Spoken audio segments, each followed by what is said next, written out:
Halo Sobat Pejuang SIMAK UI tahun 2024, apa kabar? Semoga dalam keadaan baik dan sehat.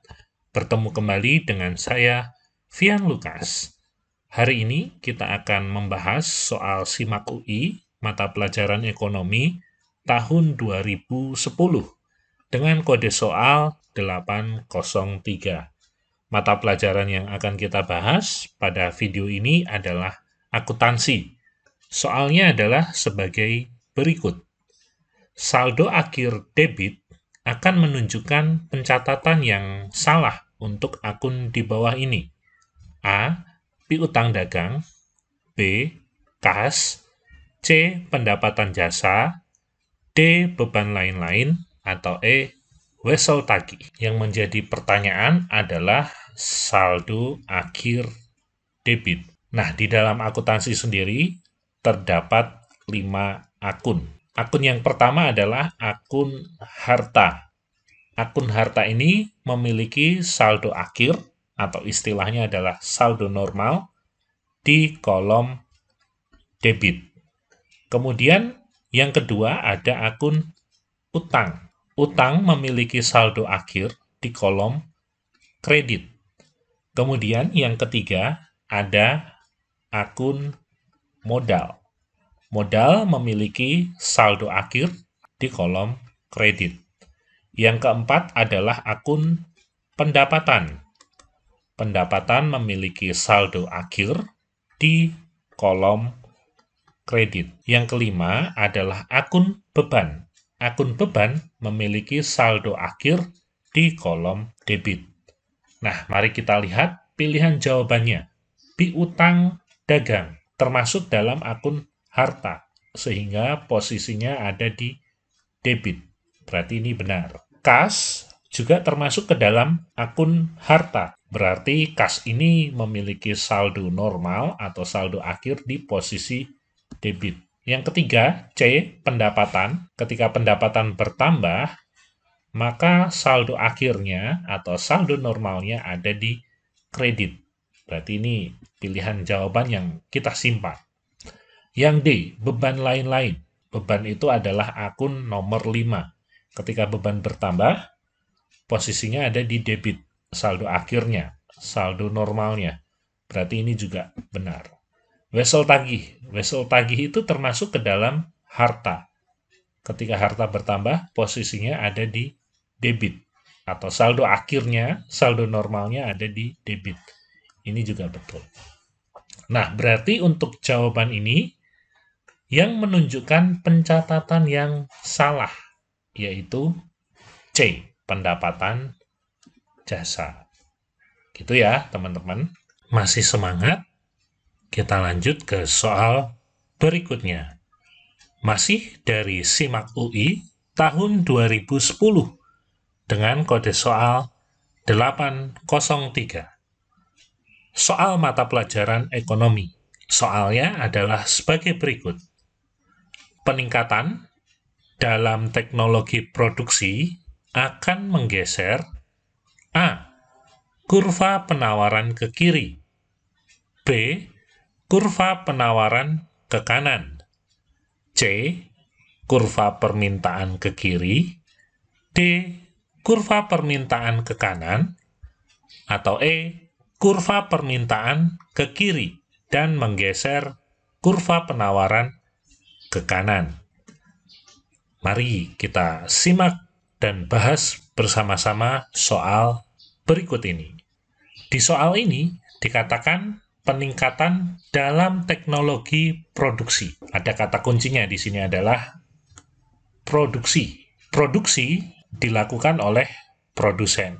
Produsen itu dalam ilmu ekonomi ada dalam sisi penawaran. Kalau konsumen ada dalam posisi permintaan. Nah, maka untuk jawaban C dan jawaban D langsung saja kita anulir, teman-teman. Karena ini merupakan kurva dari konsumen. Sementara yang ditanyakan adalah produksi. Produksi merupakan kurva penawaran atau kurva dari sisi produsen. Nah, Kita akan bahas dengan gambar kurva, teman-teman. Nah, ini untuk price, ini untuk quantity. Ini adalah ketika harga normal. Ini adalah titik equilibrium atau keseimbangan pasar. Terbentuklah harga di sini dan jumlah barang yang diminta Q1 atau quantity 1. Peningkatan dalam teknologi produksi. Artinya, produsen tersebut menggunakan teknologi yang lebih baru, lebih canggih, sehingga produsen bisa menghasilkan barang dalam jumlah yang lebih banyak. Maka jumlah barang yang dihasilkan atau ditawarkan adalah S, atau supply-nya, penawarannya. Ketika jumlah barang yang ditawarkan bertambah banyak, maka quantity ini akan bergeser ke kanan. Karena jumlah barang yang diproduksi akan bertambah banyak. Kenapa ke kanan? Karena di sini adalah angka 0. Semakin menjauhi 0, artinya kuantiti barangnya semakin banyak. Nah, ketika jumlah barang yang dihasilkan semakin banyak, maka dia akan membentuk keseimbangan yang baru. Dia akan mencari permintaannya. Nah, maka titiknya akan ada di sini, teman-teman.